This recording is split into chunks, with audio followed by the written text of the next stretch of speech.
Welcome to Talking Business and Life with Claudio Reilsono and Steve Mancini. Claudio and Steve will share their business and life experience to help you grow your business and improve your life. Here's Claudio and Steve. Good evening and welcome to Talking Business and Life. I am your co-host, Steve Mancini. And my name is Claudio Reilsono. Thank you so much for tuning in. Claudio, I cannot do these, but it's gonna one of these days I'm gonna just snap in here and just we're gonna aim I'm the trying camera. to show you how to do them, but you don't. We're gonna aim the listen. camera at the floor, and that's gonna be it. I'm tired of helping with all the electronics and all this stuff. So Oh, good times.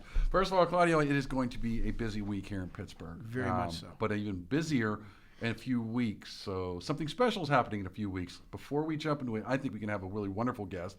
But before we jump in, I'm going to give you a few moments to talk about what's coming up in a few weeks. Well, June 18th, I was inducted into the National Italian American Sports Hall of Fame, Pittsburgh chapter, and it is the biggest professional honor I've ever received, and I'm very excited about it, and for numerous reasons. One of the reasons is the people who are in the Hall of Fame. Some are friends, some are people that I've admired over the years. Dan Marino, Joe Montana, Bruno Sammartino, Franco Harris, Ray Boom Boom Mancini, Raleigh Massimino. I'm sorry, guys, who? yeah, guys that I grew up watching or admiring, or as I said, a few friends. And so to have my name included in that is very important to me. Well, I'm going to say congratulations, and I know this means a lot to you, and I know that a lot of people get accolades, and they just kind of say, well, that's nice, and I appreciate it, thank you very much, but I know that you've been very passionate about the group. Mm-hmm. You know, you've been involved with it for a long time. You introduced me to the group. I'd never realized that was even here. And I know when I went to the event, it was last year. Yeah. It's all blurred to me right now. Yeah. But I mean, I went to the event, and it was an absolutely wonderful event, some wonderful people there, and you know, people are listening.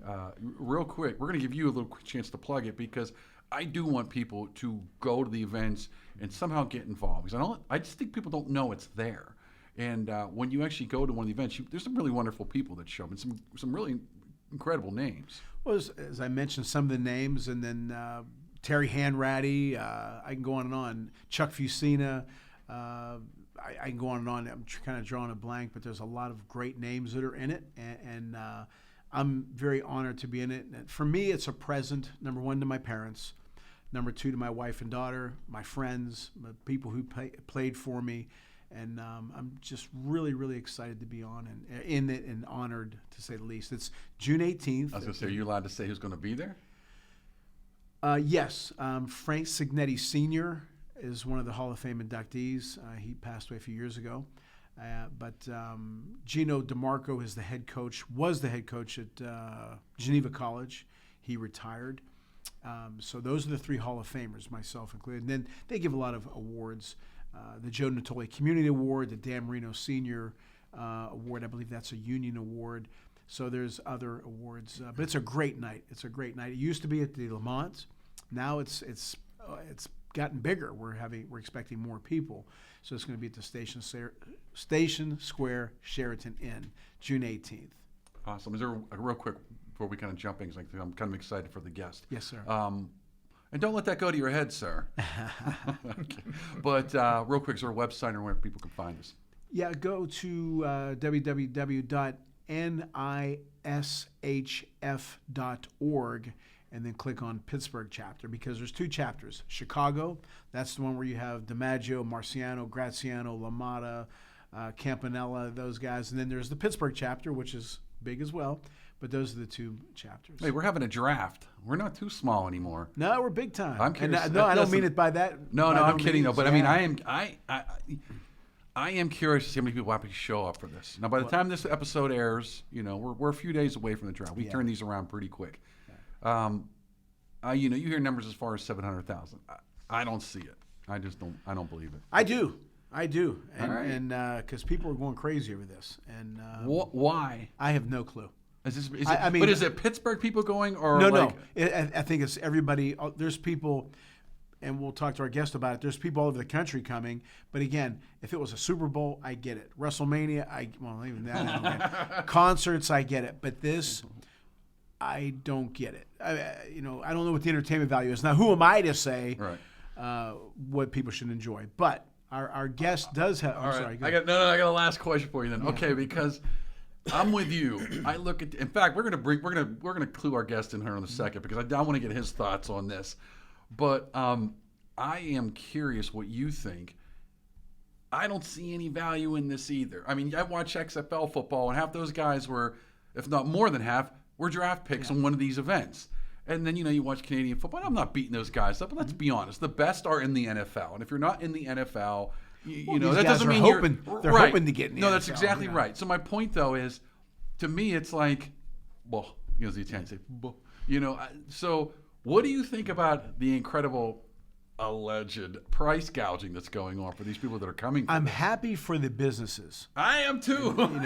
Although take it to them. Yeah, well, I'm happy for all the businesses. Yeah, if you're going to spend thousands of dollars to come watch a bunch of college kids, like, all right. But I just don't. Me personally, I'm not going. Not at all. I don't like three things. I have three pet peeves: the heat, traffic, and stupid people. And I try to stay away from all three, although they find me. But again, I think it's going to be great for the city. Hopefully, Absolutely. everything goes well, and it's a great thing for the city. But we do have a guest who actually had his hands in the soil. He was drafted in 1976. He played at Penn State. He was a guard at Penn State, drafted in the third round, 1976, by the Seattle Seahawks. And no, Chuck Knox didn't cut him like he did John Scorpion. Actually. He did? Oh. Steelers. What's that? Oh, you were Steelers drafted me. Oh, I didn't know that. I thought Yes. Seattle drafted. Well, we'll get to that then. My apologies. Played for the Seahawks, the Cardinals. Then he played in the USFL for Baltimore and Philadelphia. I was a big USFL fan back then. Head coach at Cannon Mac, 2013, I believe. Head coach of the Pittsburgh Passion. He did that. He works in real estate. He does leadership seminars. He also has his hands in the NFL alumni Pittsburgh former football players golf classic here in Pittsburgh, which I've been excited to be invited to now for 21 years or something 25 years. Since 2001 I've been invited to that, I believe. I think. I think Marv Kellum. Yeah, Marv Kellum was is there. Yeah. And then we took over a few years ago. Yeah, so I've been fortunate to come to that, and I have a great time every single time. And on top of all that, he's got a wonderful wife, Kathy, love her, and he is a wonderful guy. He really is. He's a good person. Everybody loves our guest, and his name is Ron Coder. Ron, thank you so much for being on our show today. Hey, great to be with you guys here today, and excited to get into the draft stuff a little bit. Yeah. Well, yeah, you were a part of it, so we're going to get to that. But before we do that, tell us about your Penn State years. Everybody around here is a huge Penn State fan. And tell us about those years. Why did you go to Penn State? And tell us a few highlights. Yeah, what's interesting, my parents, my grandparents, and my uncle all went to Penn State. So it was really, I had to go to Penn State, And I wanted to go to Penn State because that's all I had heard about all those years. But my dad was in the Air Force, and we were stationed in Japan. I graduated high school in Japan, and then I got a letter from Joe Paterno because my grandfather knew some of the coaches. And he sent a letter and said, hey, if you would send a tape, and back then tapes were terrible, So we sent a little, I don't even know what it was, what kind of tape it was. It could have been a VHS. I don't even know if they had it back then. 8 millimeter. I think it was probably a reel. Yeah. So he sent a letter saying, hey, if you come and walk on and you do well enough, we can give you a scholarship. You can earn a scholarship. And so I, of course, went around and showed my buddies, hey, look at this. I got a letter from Joe Paterno. Of course, back then, that was only 6 years into his head coaching gig at Penn State. Sure. So it wasn't like he was super famous yet. But the fact that I got a letter from a Division I school was pretty cool. But I came to Penn State the summer because I didn't qualify for fall. But they got me in and got me all set up, ready to go. And just Penn State was a great experience. I was going against guys that are All-American, like John Scorpion you had Sure. recently. And he was a senior my freshman year. And other All-American linebackers and defensive linemen and all that stuff. And I was playing tight end, so I'd come across the middle, catch a ball, and get smashed. And I kept working at it, kept doing it. So first couple years I played tight end, earned a scholarship my sophomore year. Joe was famous for moving guys around to different positions that are going to benefit the team. And he asked me to, well, he didn't really ask. He said, hey, we're going to move you to guard. And I said, hey, Okay. that's cool with me. Yeah. And so I played guard behind Tom Rafferty, who was an All-American. Yeah. And we were the same year. And then after my junior year, Mike Hartenstein had graduated, and he was a defensive tackle for Penn State and really, really good, drafted by the Bears. And so I moved over to the defensive side of the ball and just had a blast my senior year. It was really fun. Now, you talked about him changing people. When you said that, I thought about John Capoletti, who came in as a defensive back, I believe, and they turned him into running back. Not a bad move. Name some of the players that your teammates. Oh, gosh. John Huff. I go back to my freshman year. John Huffnagel, Bruce Bannon, Scorpion, Eddie O'Neill, Doug Allen, Jim Bradley. Dr. Jim Bradley was a defensive back for us. And, Greg Buttle. Greg Buttle for the Jets. Jim Rosecrans, Ron Hostetler, Chuck Fusina. I hosted Chuck as a when I was on the team, I was his host on his recruiting visit. Okay. And he always loves telling the story that I took him to my folks' house because they lived in State College, and we had Ron-sized bowls of ice cream. He's never forgotten that. So. Are you impressed? Do I impress you every time, Steve, with these players and where they played and all these things? I just don't know how you people remember all these names. But I am curious about something, because I was actually stationed in Japan too. I was military. I was in Atsugi. Atsugi, yeah. I was near Camp Zama, so I was about an hour from Yokosuka. Yeah. But I am curious because you played obviously at the American high school there. Mm-hmm. Who did you guys play? Was it Japanese teams, or were you playing the other base teams? No, the other base teams. Yohai, which was Yokosuka, and that was mostly Navy personnel's kids, and then Chofu was air base, and Chofu Zama, yep. And then there was an American school in Japan that had football. So we had 5 teams that we played twice. So we'd have 10 games, and it was really kind of a fun, competitive. They had a lot of big crowds at our games, and it was really a fun experience. Yeah, I'm guessing you probably had the Japanese were probably more curious, and then you had all the military and the families were there. A lot of people don't know that when you're overseas, they do, especially places like Japan or where they're what I'll call like permanent facilities. They essentially give you the America experience as best they can because you're trying to grow up in a foreign country. You're a dependent. Your parent, depending on what branch they're in, especially if they're Navy, they're gone every other year, right. for 6-9 months a year. So they try and give you that American experience. So that's kind of neat. Yeah. I want to chime in though because that must have been something to go from Japan for a couple of years in high school and then go to an American university. Tell me about the mental transition there. It was really different. I think it was an advantage for me because I came in the summer and I got a summer job. I think I was a trash collector with the borough of State College, and then just coming in as a freshman, it was really kind of weird. We had our own locker room, and then the big guys had the upper locker room, and I just got to know some of the guys like Tim Curley, Larry Suey, Bruce Ellis were State College kids who were on the team, and I had become friends with them in the summer. So it was kind of a nice transition for the fall because at least I knew a few of the good kids, and a couple of the coaches knew my grandfather, and so it wasn't too bad, I guess you'd say. No, well, I guess it wasn't cold turkey. You still stay in touch with a lot of those guys? Yeah, we have. We try to do reunions every so often. Mark Markovich, who was couple of years ahead of me as an offensive lineman. He really has been the impetus for making these reunions happen.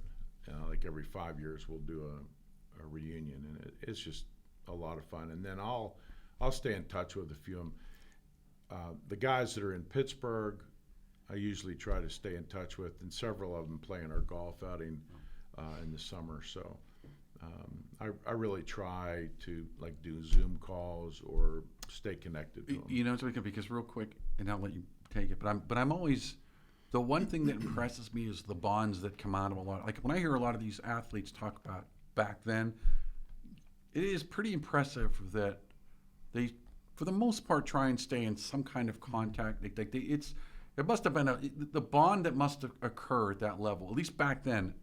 I don't know if that still exists like that today, but I have a feeling that there's just a different culture in sports today than there was then. And we can, Claudia, you can pull that thread, but because we understand. But I definitely feel like maybe because it was such a unique and special experience, and I don't know that it's not so saturated now, that like something's missing from it, and I don't know how to put my finger on it. But.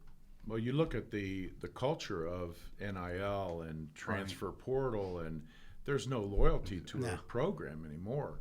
It's, hey, can I get more money at this school? Right. 1 year gone. Can you fathom that, though, that these kids are getting incredible, some of them, not all of them, but some of them are making millions of dollars. Oh, yeah. I mean, it's like... Well, we got $45 for a quarter, so it's about $15 a month, for laundry or for grab a Big Mac at McDonald's or something. And now they're getting cars and all that. In fact, when we moved back to Pittsburgh, there was the Golden Panthers at Pitt, and they got in trouble for doing good things for kids, for the athletes, and now they get all that stuff. Yeah. So it's really kind of weird, and you have a program like Penn State. Kids are going to say, hey, if I'm not playing, I'm moving on. I'm going to go somewhere else, thinking the grass is greener on the other side, and it doesn't always happen. Well, but I'll throw some. I know, Claudio, I'll stop. You can have it. No, but you know what? That's a good point, because they're going to say, well, if I can't play at Penn State, I'm going to go to a school that isn't as good, and I'll get more playing time. And there's some truth to that. I wouldn't argue that, but you know what? There was a reason you're at Penn State and not that school, and I think that gets lost. And I still think that, if you can't compete at the highest levels, going down a level and doing well does not make you a better player, in my opinion. Mm-hmm. Yeah, and I was the chaplain at Pitt with the athletes for about 8 or 9 years. And I would always tell the guys, hey, don't worry about playing time. Don't try to go somewhere else. Just work at it and enjoy the process. Get to know your teammates, because they're going to be lifelong friends.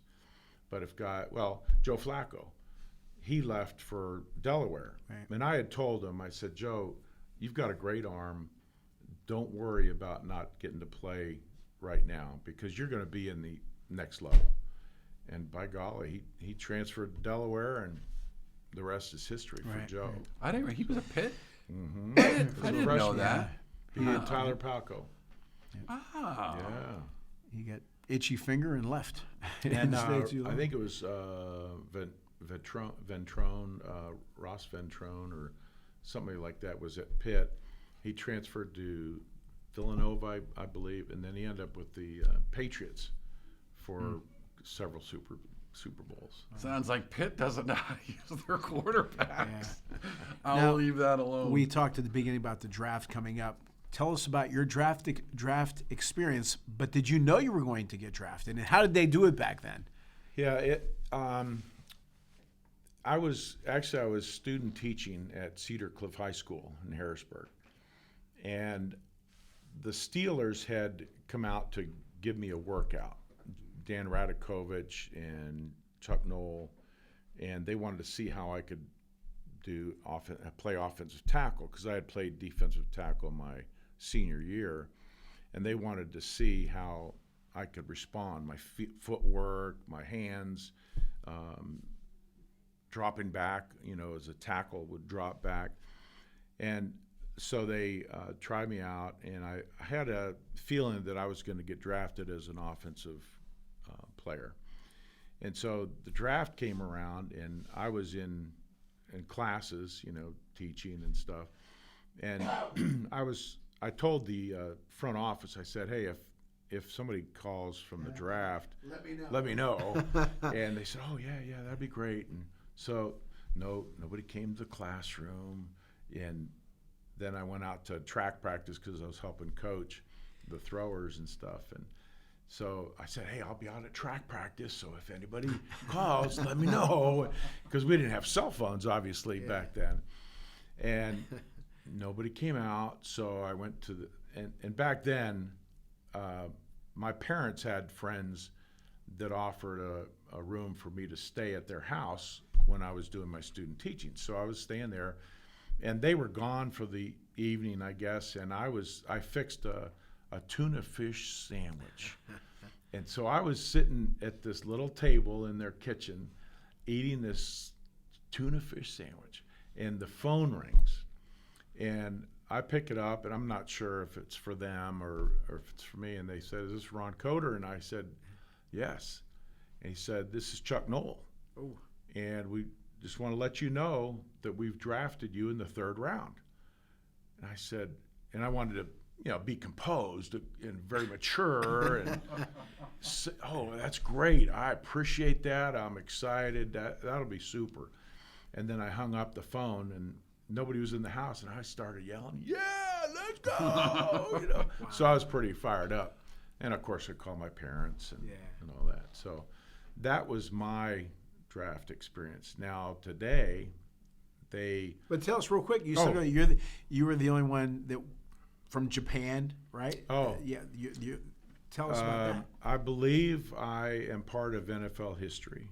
I'm kind of making this up, I guess you could say, because there's no record of this. But for somebody that played high school football in Japan, was a walk-on at Penn State, and gets drafted in the NFL, the 3rd round, Still. So that's that's pretty good. Kind of unique. Yeah, heck yeah. So, okay, you got drafted by the Steelers. Tell us from there. So then they said, we'll have a mini camp. Well, first of all, we'll bring in the draft choices. And I think we were up at the Lamont on Mount Washington for dinner. It wasn't at the Allegheny Club? Because usually they used to have it up there. Okay. It was definitely up. I think it was the Lamont. Okay, Up on Mount Washington, so we could see the city. It was pretty cool. And then they had some administrative stuff they had us doing, and interviews, and then we came back for mini camp. And what's interesting is my graduation from Penn State was during mini camp. And Chuck Knoll had their plane fly me to State College so I could graduate. And then I just got on the plane right after graduation and came back to Latrobe for next day workouts or whatever. And I didn't get to enjoy any parties for graduation, but hey, that was pretty good. I think you'll have a few more after if you made the NFL. We're going to take a quick break though, so we'll be right back after these messages. Ciao Chrissy, your Italian got so much better. Brava! Grazie. It's because I learned the best way possible. How so? Well, I learned that with apps, grammar books, and even YouTube videos, I could only get so far. I had to immerse myself. I noticed I did best when I was in Italy visiting family. That's where my level really soared. And wow, did it work? Thanks. I became much more confident, fast. That's why I created Footsteps Through Time. It's an Italian language experience. You don't just take Italian classes, you immerse yourself in a real Italian village. With lots of fun activities and excursions, it's life-changing. I see.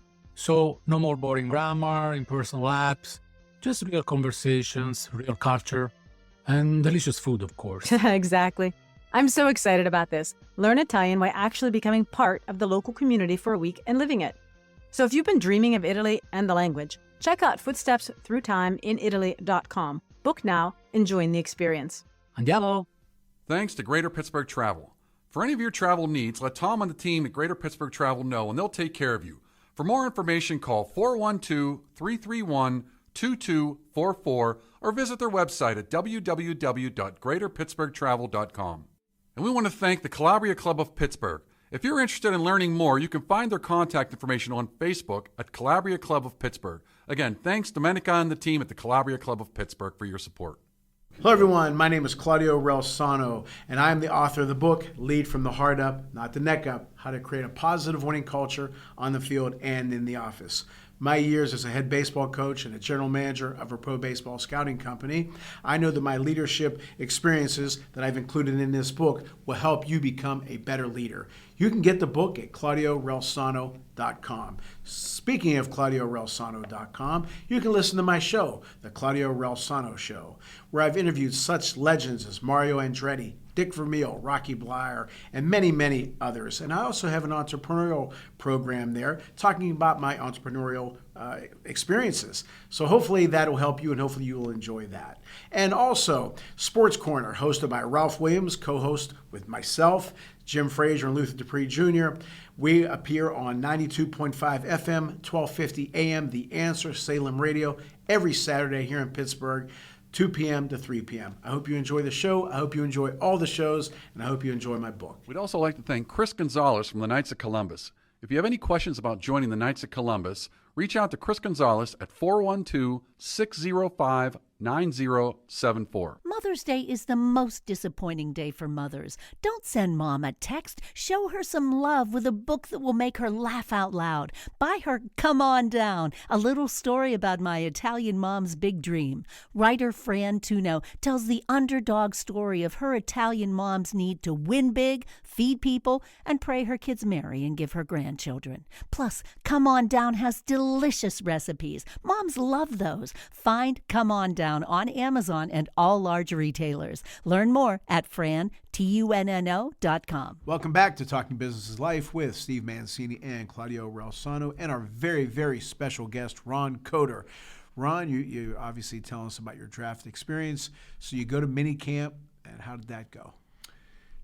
It was pretty good. I mean, I was learning tackle, so I was just kind of feeling the ropes. How am I going to do with this? And I felt like I had really good feet and athletic ability, and felt like I could move pretty well. So mini camp went well.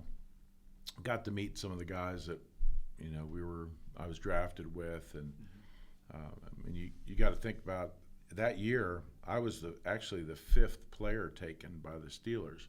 There was Mike Kruzik, Benny Cunningham, wow, Ray Penny, Jim Files, and then me. And then in training camp, I ended up rooming with Jack Delaplane. Okay. Hydroplane Delaplane. Hydroplane, yeah. What an awesome guy. He passed away a few years ago. Yeah. It was sad. Good softball player, too. Was he? Yes, he was. Oh, man. Yes, he was. But so mini camp was great. Then I go home, and they didn't have us working out like now. You're there working out every week during the off season, and they had a program that you were supposed to follow. Do these sprints, do these weights, and all that stuff. And then training camp was early because it was, I think we had 6 weeks. We were in the college all-star game against the college all-stars, and camp was a long, grueling session. Not walkthroughs like now that you hit pads, yeah. Yeah, I still remember George Perlis was the defensive line coach. Sure. You had Ernie Holmes, Dwight White, Steve Furness, John Banaszak, Gary Dunn, and all those. They would do headbutts in practice. They just headbutt. And Gary Dunn was the guy that they would headbutt in drills. He would just be the steady headbutt. The tackling dummy, kind of. Yeah. Does he remember that? Wow. So Gary's down in the Keys, I think, and I think he has a sports bar or something down there. Good. I don't know how his brain is, but it has to be. This is the counter story to CTE. Yeah. But, going against Joe Green and some of those guys, got in a fight with Jack Lambert. It wasn't really a fight. It was more of a pushing match. But I always like telling the story. So I'll tell it if you want to hear it. Sure. So we're portraying the plays for the team we're going to play in the preseason that week. And as a left tackle, I had to go around Ernie Holmes and come up on Lambert, block him, and then we're trapping Ernie Holmes to make a big hole. We run through it, right? So I go and I hit Lambert. He was looking in the backfield, and I hit him, and we went for like 30 yards or something. He's throwing punches at me, cussing at me, calling me all kinds of names, and then the defensive coaches go, "Defense, that stinks. Do it again." And I'm going, oh, great. So now Ernie Holmes hits me in the ribs as I go around him, and I'm going, oh my, and Lambert's looking right at me now instead of in the backfield, and he's ready, that missing tooth. The fangs. And his eyes are all ablaze, and he just pounds me. And they stop us for no gain. And I walk away. I said, sure, now you know what the play is. You know what's coming, you yeah. know? Yeah. So he didn't talk to me for like the last 2 weeks at camp or something. And I haven't seen him since. So. Wonder what happened to him, right? Yeah. So let's kind of fast forward, because how did you said you didn't play for Pittsburgh though. So how does that happen? I got the last cut. We were all in the William Penn Hotel, and the guys that were still left, and we had to wait to hear our fate, making the team, getting cut, traded, whatever. And a couple other guys got cut, and then I got a phone call, and so there's a phone booth right next to the lobby there. So we're sitting around, a few of us, and somebody says, "Coder, it's yours." And so I go, and I'm nervous, thinking, are they going to cut me? Or so they said, "Hey, Ron, we've traded you to the Seattle Seahawks." And of course, never been to Seattle, didn't know. I mean, I knew that there was an expansion team and all that, and I said, and so it was kind of exciting, and yet it was kind of scary, And so I had to go take my car back to my parents' house in State College, and then I had to fly out to Seattle the next day. And that was my draft experience, and it was pretty. I mean, my trade to Seattle, I should say. And then Seattle was a great experience. New team. Jack Patera was a coach. He was tough. We had some players: Zorn, Largent, I think Sherman Smith. Yep. Alan Hunter, I think. Al Hunter. Yeah. Dave Brown was a Dave Steeler. Brown. Yeah. He was right. in the expansion draft. Yeah. How was Jack Patera to play for? He was very tough. I mean, he didn't really communicate with the guys very well. You knew what you had to do, and it was all business. And so, was he more of a motivator or a coach, or neither? A motivator in a fear type of thing versus really encouraging you and helping you grow. So you can do it, or else. Yeah. Well, his brother was a pro wrestler. One of the Ken greatest, Patera. Ken Patera, one of the greatest wrestlers ever, Ken Patera. Yeah. I didn't know that. See, I don't put two and two together that quickly. Yeah. That's pretty interesting. Yeah, to give you an idea, if he didn't let us have water in practice until the end. And then he did a couple of times he got us popsicles, which makes you thirsty. And so it was kind of a weird, back then it was old school and they didn't believe watering, Yes, remember that. hydrating right. and all that stuff. Water's for sissies. Yeah. But one thing I always remember, somebody had gotten cut who we were kind of surprised, and he stood up in front of everybody and says, whatever the guy's name was, Joey or whatever. He says, well, Joey's finding his life purpose. It's not going to be football, but he'll find his life purpose doing something. Yeah. And we always said, oh, here's the life purpose thing. Well, Knowles was get on with your life's work. Yep. Yeah, so kind of the same thing. Okay, so you played for Seattle a couple years. 4 years with Seattle. 4 years, highlight for Seattle, and then you went to St. Louis. Tell us about that.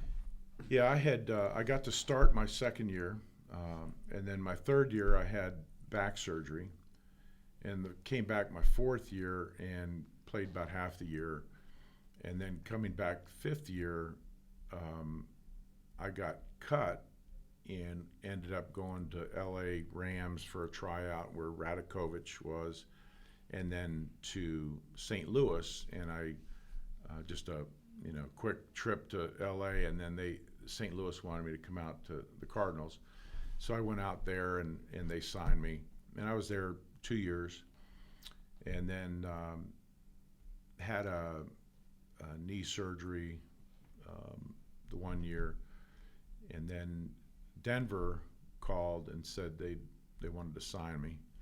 And so I went to Denver for training camp in '83. So John Elway his first year, and Steve Watson, and some of the guys there were some really good guys there. But Elway was pretty cool. He was pretty confident, and he had an arm. That's for sure. That's for sure. So then I got cut, the last cut there.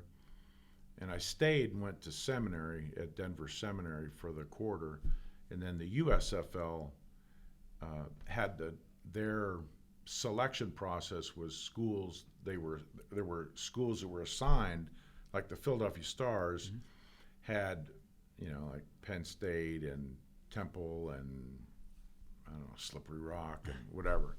So I went with them. So we had a bunch of Penn State guys. Was Jim Moore the coach of that team? Jim Okay. Moore. How was he? Great coach. I liked him. Yeah, really. yeah. Playoffs. Now, when you were with St. Louis, Don Coryell had left, right? Yes. Who was Jim the head Hannafin. Jim Hannafin. I like Jim Yeah. Hannafin. Did you like him? When he wasn't coaching, I liked him. Oh, really? Yeah, he was poor guy. He passed away a few years ago, Yeah. but he was always smoking, and he was drunk. Oh, really? quite a bit. Okay, I And didn't know back that. then it was like that's the old school. That's a little different Drinking. timing. Yeah. Now that team had Metcalf, Jim Otis was on that team. No, Jim Hart, Jim Hart, Worley, Smith, the tight end. Tilly. No, Smith was gone. Oh yeah, that's right. Because he Dan went to Dallas. Deerdorf, Dan Deerdorf. Yeah. Terry Steve. Roger Worley. was on that Roger team. Worley, awesome guy. I'm trying to impress Steve over there. Yeah, there you go. Okay. He's doing it. Yeah, but and then I mean, you played with some names. oh yeah, Neil Lomax. Neil Lomax. Yeah. Yeah. Yeah, we were. Mel three- Gray. Mel Gray was there. Okay. Theodis Brown, Okay. Yeah. and so there were some real good players there. I do want to go back to something. You said you went to seminary. Mm-hmm. So when you got cut, did you think it was over at that point? Now you really were going to pursue your life's pursuits, or where were you at mentally? Yeah, because I had come to Christ in my senior, really my junior year at Penn State, and then my senior year was really kind of a freeing time because I knew I wasn't playing to get famous and make lots of money and all that stuff. I just really wanted to use what God had given me to glorify Him. So I knew that I wanted to learn more and grow in my knowledge and understanding of the Bible and ministry and helping people and stuff. So since I was in Denver, a guy named Jerry White, who was with Navigators, I got introduced to him, and he said, "Ron, why don't you go to Denver Seminary?" And I said, "Oh, I think it's too late, isn't it?" And he got me in, and I enjoyed that. But then when the Stars called, I figured I need to play some more. I still got some football in me. And so that's why I went to the Denver And Seminary. the USFL then was really, I don't know how it is now, but back then you had some really big time players who eventually went to the NFL. I mean, you had I don't know, you had Flutie, Walker, Steve Young, Sam Mills, Jim, was our linebacker. Jim Kelly. I mean, it was big time. You know, it's funny because Joe Cribbs, Cliff Stout. Yeah, I was going to say, when I look back at those names, but that was because that was before the NFL was making. I mean, it just Right. became we can't keep up. You know, one league's going to win because we can't keep up. And even now, you know, you have the UFL, okay, which was the XFL, which was around. The USFL was there. It's not there. I mean, they keep trying these other leagues, but I think the problem now is, and I think it might stick, and it might stick because there is a need, for a lack of a better term, we'll call it a minor league. And, you know, you had NFL Europe, it didn't work. You know, Canadian football is a little different. It's probably the closest thing you have to where if I don't make the NFL and I want to play, you know, pro, I can go up to Canada. But there's probably no other option. And that's ironic because it's one of the few sports, considering the popularity of football, it's one of the few sports. I mean, look how many levels of baseball. Look how many levels of hockey, even basketball. And so I never understood why a minor league system, because you're not going to compete with an equivalent pro league. You just can't because the money's just too much. The NFL, they're gonna outbuy the best players. Yeah, and I think what's interesting with the USFL in '83 through '85, Philadelphia Stars, we won 2 of the 3 championships. We were in all 3, but my first and second year were '84 and '85, and we won the championship. And we had guys that we knew we could compete with a lot of the NFL teams. Our defense was something else, and then even our offense. We had Kelvin Bryant. The running back, yeah. Scott Fitzke, Yeah. Tommy Donovan.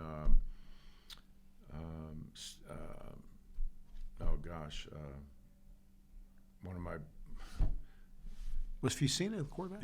Fusina was a quarterback, and we really had a. Fitzke was Penn State too, I believe, Yep. right? And that was a good combination. Yeah. I remember Kelvin Brown. I forgot about Dave Kelvin Brown. Ovar, who was at Duquesne. He was at Duquesne coaching for a while. Anyway, there were a bunch of. It was a really good players. league back then. Really good league. Yeah. And they had TV rights, ABC. They used to be on ABC. Yeah. And they didn't do bad. Tim Brando. Tim Brando. Brando was the. And then Lynn Swan would announce some of the games too, I think. So No, it was a lot of fun. I enjoyed it. Now, when you were done, and then you can't forget Donald Trump. he had New Jersey Generals. And Burt Reynolds owned Tampa Bay, and his partner was Bassett. Yes. Right? Bandits. Right, the Tampa Bay Bandits. Yeah, I don't know how the hell I remember all this stuff. Me either. But Pretty good. Yeah, not bad, not bad.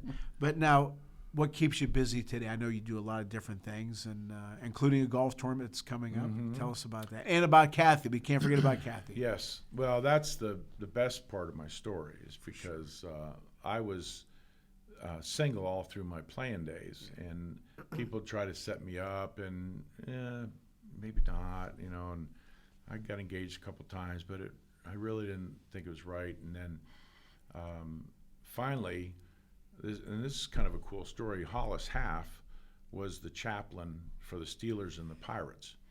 And he got me to, he said, hey, I need you to meet this girl here in Pittsburgh, because I was in Seattle at the time. And I said, well, it's long distance, I don't know. And he said, if you meet her, you'll marry her. And I'm going, oh, at least it's worth a phone call. And so we talked for a couple of weeks straight, and that was before cell phones, like we said. So the phone bills were astronomical. And then we saw each other in person 2 times, and then the third time we saw each other in person, we got engaged. Wow. And that was 3 months after we first talked on the phone. And then 6 months later, we got married, and we've been married 30, what year is this, 26? So 36 years in September. I think after 20, you just go a long time.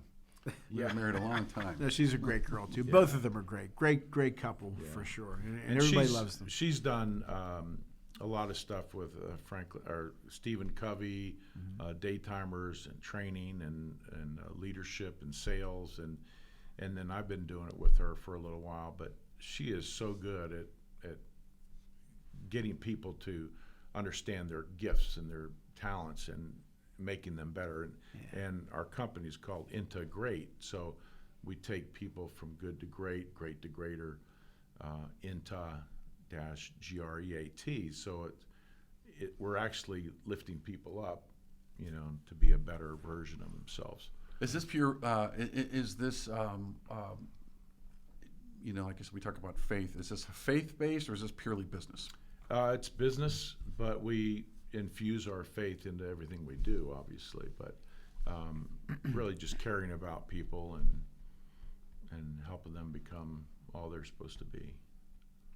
Now you have a golf tournament coming up as well. Tell us about that and what the proceeds go to, some of the people who play in it. It's a great event. Yeah, we took over a golf tournament that Marv Kellum and what would you say, disabled veterans or people that need prosthetic devices. Yeah. I know what you're talking about. Yeah, and so we took it over because we didn't really have a fund that we could raise money in, and so we started doing the Pittsburgh PGH Former Players Golf Outing, and it's through our NFL Players Association, the chapter here in Pittsburgh, and I'm the president of the chapter, and we have quite a few guys in the area, and we draw on them to come as celebrities, and guys like you, Claudio, who always loves coming, and we love having you, and then we get a lot of different corporate sponsors, and probably the best deal for a golf outing in the area, because it's only, now it's $1,000 for a foursome, and we have celebrities on every team, and great food and fellowship and a lot of prizes. So we raise money for our scholarship fund, which we give scholarships to seniors in high school that are student athletes, and excuse me. Then we'll, like, Light of Life, JDRF, Juvenile Diabetes Research Fund, and then I think last year we did a couple others, a veterans group and another Urban Impact, I think was. So we'll do 3 or 4 charities, and we'll raise a fair amount. We don't raise like $100,000 and $200,000 for them, but we'll raise $10,000-15,000 that we can give to those. So it's really a fun outing. This year will be June 12th at Shadow Lakes. Shadow Lakes, yeah. And it should be a lot of fun. I'll tell you, the first time I played in 2001, I'm seeing guys I grew up watching. I said, what am I doing here? Rocky Bleier, all these guys. I knew some of them, like Rooker, since I was a kid, and some of those guys, but this was a little different. I did brutal. I'm trying to hit 400-foot yard drives. I did terrible. So Rocky comes up to me. I think it's the 18th hole, the one over the water. I think that's the 18th hole. Oh, right? At Quicksilver. Oh, up the hill. Yeah. Up at the top. Yes. So he comes over. He says, Claudio, relax. I said, okay, Rock. I hit the ball. I got the closest to the pin. If I would have won, I think you guys, it was a Envoy or something like that. Instead, I got a pullover, which I still have. My wife got mad because we needed a car at the time, a Quicksilver pullover. But I always remember that. But it's always been just a thrill for me to play there. And the sad thing is, though, that a lot of the guys that, like Grant Jackson has passed, Marv Kellum, Andy Russell. Yeah. That's the sad thing, because you see these guys, and but anyway, it's a great event, and I urge anybody who wants to play. And I'll tell you something else about the former players who play and all that. Great with everybody. Yeah. They're not standoffish or anything like that. Wonderful to play with, and it's just a lot of fun. Yeah. Most of those guys are not the highbrow athletes that think they're God's gift to people. And I think a lot of guys just really respect other people and just enjoy talking to them, getting to know them a little bit. And you're always going to have one or two guys that are, think they're all that. But most of our guys really treat their foursome well, and the people love playing with them. So I'm not one of those guys, am I? No. Yeah. Jeez. No, you've had a lot of great. Rocky. I'm nodding, yes. He's had Blyer, Sid Bream. Again, I mentioned Grant. Jim Rooker used to play. Gus Farrat. Candy when he used to come. John Scorpion. John Scorpion. Yeah. A whole bunch. Randy Grossman used to play. Well, he doesn't golf anymore. He doesn't like golfing, so he likes the clay shoots. Okay. When we do sporting clays or something like that. One time there was a guy named Bernard Swift Kick Robinson. I don't know if you remember him. He played. He was a kickboxer, and horrendous golfer, and I mean horrendous. So he's swinging and missing. So Randy goes up to him. I won't say exactly what he said, but he says, "Hey, Bernard, kick the ball." It was fun. And I'm looking forward to playing again, so I appreciate you having me for sure. Absolutely. But yeah, definitely check. Now, how can people register if they're interested in playing? Well, what's weird is we don't have a website really set up for it, but if they could email me, and we'll for the record, we'll put that down in the description. So we'll provide your contact information. Okay. So please go check out the description, and we'll have his contact information. And again, encourage folks to register and participate. It's for a good cause. So we can send a digital brochure to them if they want to see it too. Anything else, Steve? I do want to say something about him, though. And again, his wife, wonderful guy, great with everyone. He's done a lot. Like he said, highbrow. There's a lot of people who haven't done anywhere near as much as him. And he's great with everyone. He's always willing to help people, as his wife is. Two wonderful people. And it's a blessing for me to call him friend, even though he came by my house about a week ago or 2 weeks ago and didn't help me mulch. He just hollered over to me. But he's a great guy, and it's an honor to call him friend. And his wife, too. She's a lovely lady. So I'm very appreciative. I couldn't double park in Swickley. I got a double park in Swickley.